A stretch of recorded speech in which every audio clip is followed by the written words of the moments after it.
Shalom, salam sejahtera bagi kita semua. Perkenalkan, nama saya Erni Utasoid, NPM 201415149 dari kelas Kehutanan B Universitas Lampung 2020. Di sini saya akan menjelaskan mengenai inventarisasi flora dan fauna dari jurnal yang berjudul Penyeludupan Orangutan dalam Konsep Perlindungan Satwa Liar dan Hukum Positif Indonesia.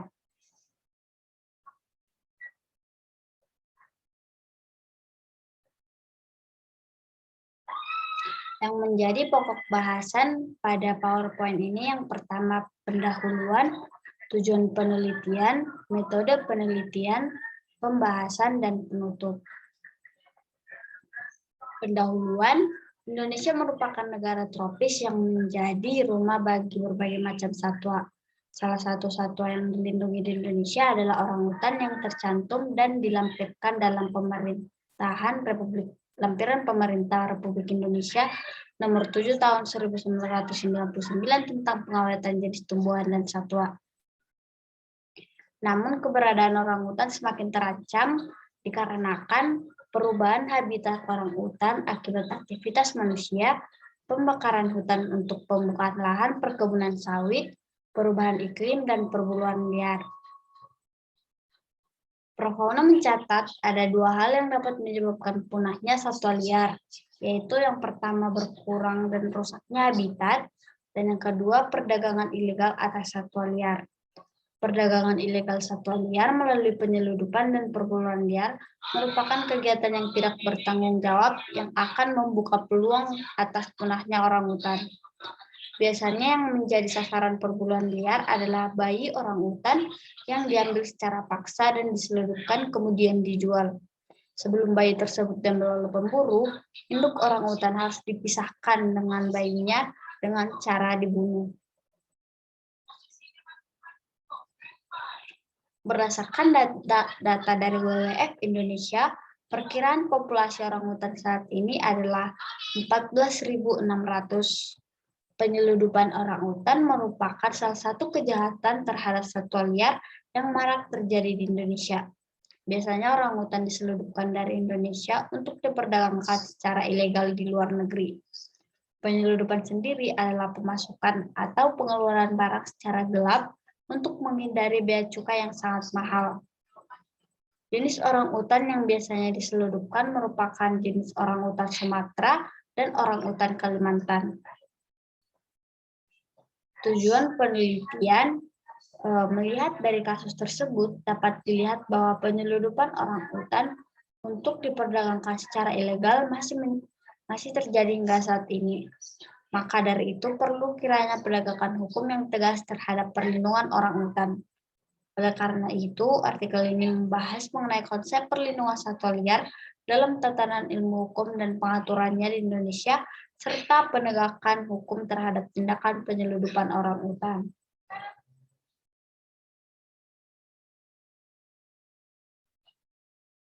Penulis artikel ini dilakukan dengan teknik studi literatur atau literatur research yang ditunjukkan untuk memperoleh data-data dan informasi-informasi sekunder yang diperlukan dan relevan dengan penelitian yang bersumber dari buku, jurnal, berita, serta sumber informasi lainnya.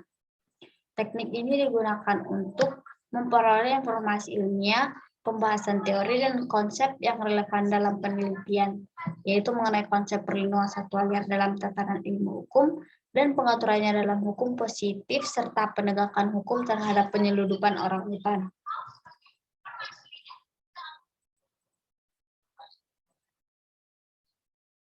Yang bab 4 pembahasan membahas 3 subbab. Yang pertama yaitu perlindungan satwa liar sebagai isu global, pengaturan mengenai perlindungan satwa liar di berbagai negara, dan pengaturan mengenai perlindungan orangutan dalam kasus penyeludupan berdasarkan hukum positif.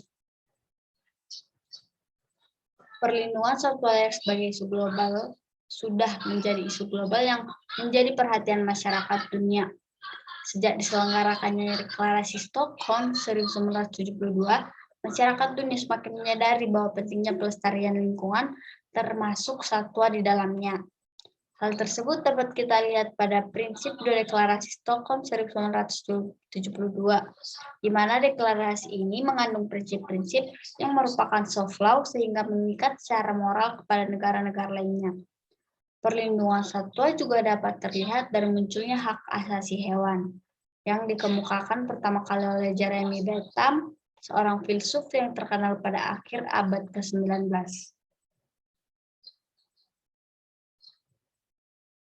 Hak asasi hewan secara formal pertama kali muncul pada tahun 1926 yang ditulis oleh Florence Baker. Declaration of Animal Rights terdiri dari 14 pasal yang merefleksikan pasal-pasal yang ada pada Universal Declaration of Human Rights. Hak asasi orang hutan sebagai satwa liar yang harus terpenuhi adalah hak untuk mendapatkan hak yang sama dalam kehidupan, hak untuk dihargai, hak untuk terhindar dari perlakuan buruk, hak semua satwa liar untuk hidup bebas di habitat alaminya, dan juga hak untuk mendapatkan perlindungan hukum.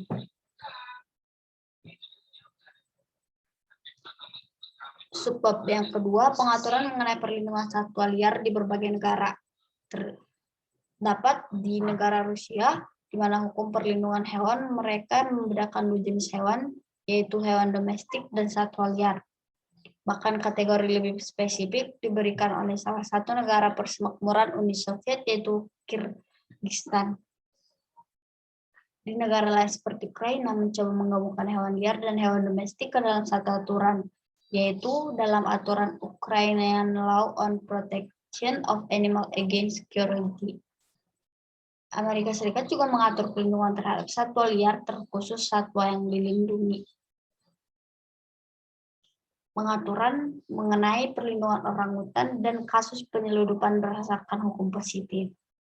Indonesia mengklasifikasikan bahwa orangutan merupakan satwa yang dilindungi.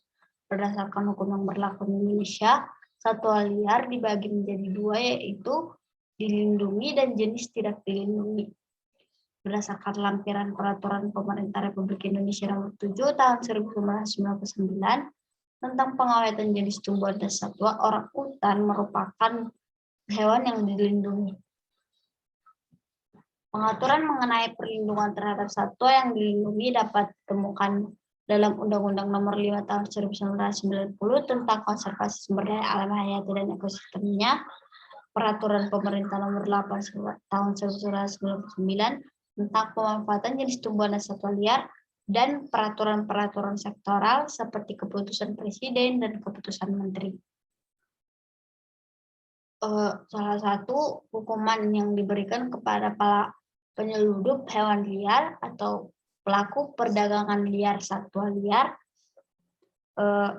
yaitu pada ketentuan pasal 21 Undang-Undang Konservasi Sumber Daya Alam Hayati dan Ekosistemnya, dengan ancaman penjara maksimal 5 tahun dan denda paling banyak sebesar 100 juta rupiah.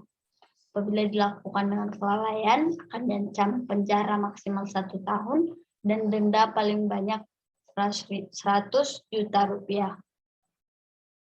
Menurut data dari WCS Indonesia sendiri, pada praktik penjatuhan pidana di Indonesia biasanya relatif ringan, itu berkisar 3 bulan sampai dengan 1 tahun 6 bulan, dan hanya sedikit yang dikenakan pidana denda sampai 100 juta rupiah.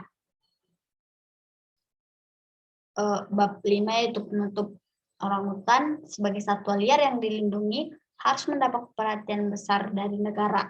Peraturan perundang-undangan merupakan alat negara yang digunakan untuk melindunginya. Tuntutan untuk melindungi orangutan dapat ditarik dari konsep animal right yang menyatakan bahwa hewan juga memiliki rasa yang sama seperti manusia. Maka melindungi hewan semisal orangutan juga merupakan kewajiban negara. Peranata hukum internasional juga telah mengatur perlindungan mengenai orangutan melalui CITES. Jika kita tarik dalam aturan hukum Indonesia, banyak aturan mengenai perlindungan orangutan, namun hingga saat ini masih terjadi penyeludupan.